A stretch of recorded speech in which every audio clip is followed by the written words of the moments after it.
Recently, I had leakage from our water heater. To fix those leaks, I changed two valves, the drain valve and the temperature pressure valve. The drain valve leak stopped, but unfortunately, I still got a little leakage from the temperature pressure valve even after swapping it out. So what do you do then? Call a plumber? Maybe, but there's two other things that you can do that might be causing that valve to leak. I'll show you what those are and how I fixed it in this case in this video. Let's get started. Whatever is driving the pressure on this temperature pressure relief valve is not the valve itself. So that can be one of a couple of other things then. Right behind here, you see this tank. That's called an expansion tank. In here, there's a diaphragm, meaning a big rubber sheet, and water comes into it from the top, and it's supposed to have air pressure down here. There's two things I can check. One is the pressure of the overall system and this expansion tank. Let me show you a little closer. And look who came to join us. What do you want, kitty?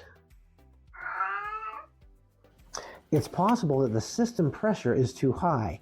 I've got a gauge that I can screw onto my hose bib, and with no other water running in the house, it will read the pressure. In this case, it's 60 psi, which is about perfect, somewhere between 40 and 80.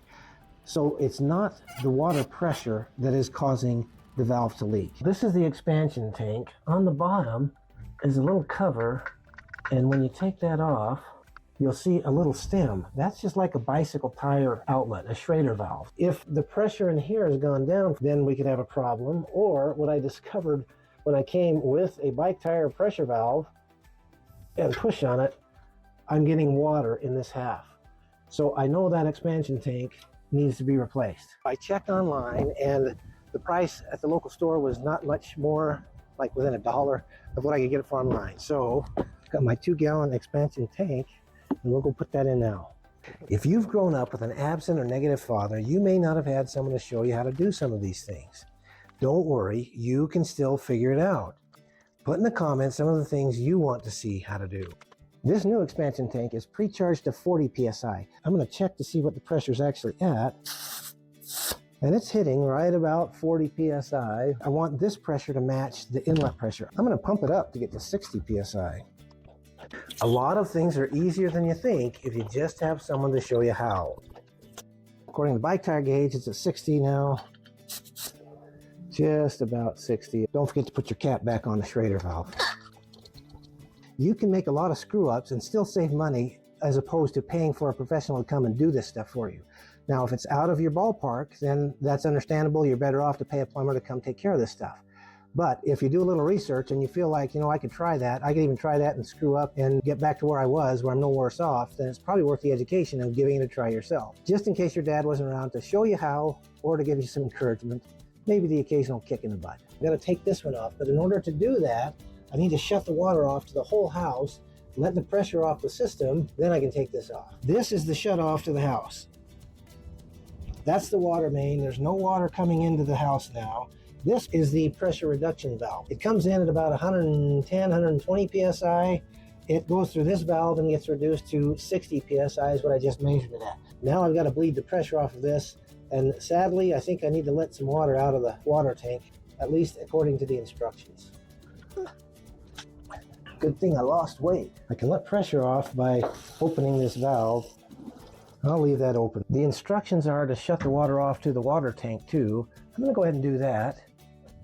I'm also going to turn the temperature down because I don't want the heater on this to be going if I'm taking any water off. The instructions say that I should drain the tank. I'm going to use a little bit of my engineering judgment here. So I've got it turned off at the water main. I've got it turned off here.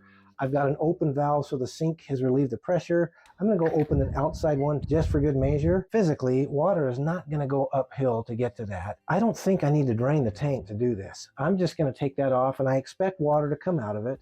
So we'll get a bucket to try to catch that. But I don't think I have to drain this again. I'm going to try to avoid that. I've got my catch bucket. I've got the water shut off. I've got two faucets open. Well, that bucket barely fits back there. We'll put that underneath. I wonder if I can get my camera in where you can see this. Let me try. I'm reaching around pipes. I may have to get a wrench to do this. We've got a wrench. And I've got an adjustable wrench to hold this one. And now it's turning. Okay, so now it's broken loose. What you didn't see was when I unscrewed this, I dropped this, it busted the tripod, and spilled a little bit of water. We got tripod number 2 ready to film the rest. Climb back here. We'll install the new one. Be careful not to cross thread this. It feels like the threads are engaging.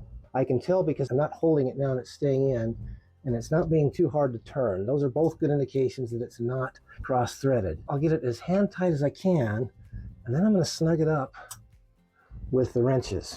I don't want to twist the pipe. That's why you want to hold on to the upper fitting while you tighten the lower one. That's feeling pretty snug. All right. I'm going to try out for Cirque du Soleil after this. We've got it installed up there. Here's the old one, still heavy because it didn't all drain. I think it would be fun to cut this apart. Now comes the acid test. We'll close the valves that we had opened. Now we're going to pressurize the water again.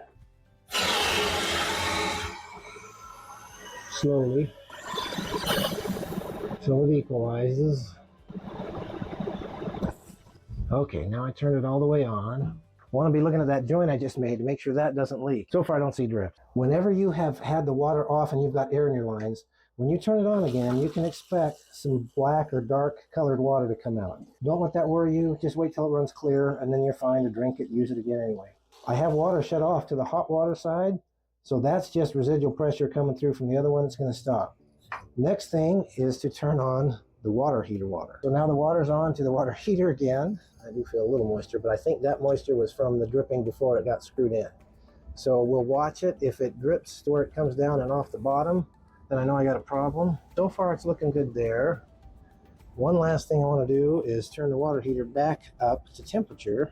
I'm going to put the catch bucket underneath the temperature pressure valve overflow pipe, and I'm going to leave that bucket there too, just in case we have any issues with the expansion tank. I'm going to write the date and the pressure on this expansion tank just for reference for the future. I would love to tell you this is done, and I hope it is, but we're gonna have to let it sit for a day, maybe a couple of days, and just make sure. All of this was because we started getting leakage out of our temperature pressure valve on the top of our water heater. We still got some even after we changed that valve. So that we know failed. We've replaced that. And I've also checked the pressure in the house, and I think the water pressure is the right level. So if it keeps doing it after that, I'm not sure what I'll do. Okay guys, it has officially been 6 days since we replaced the expansion tank on the water heater. Let's check and see if that was the culprit. There is the new expansion tank that we put up there. Of course, we replaced the temperature pressure valve. We replaced this spigot and it is not leaking. Over here is our catch bin for the overpressure valve. It is bone dry. So it is possible that had we just started with the expansion tank replacement, we may not have needed to replace the overpressure valve. But it was kind of old and looked like it was worn anyway, so I don't regret that. Now you know how to do a little bit of maintenance on your water heater, including changing an expansion tank if that's something you need to do, just in case your dad hasn't been there to show you these tricks. If you're a young man and you're growing up without a dad around, then check out the book, The Map to Manhood. I wrote it just for you. And just remember, you got a dad that loves you, and I'll see you on the next video.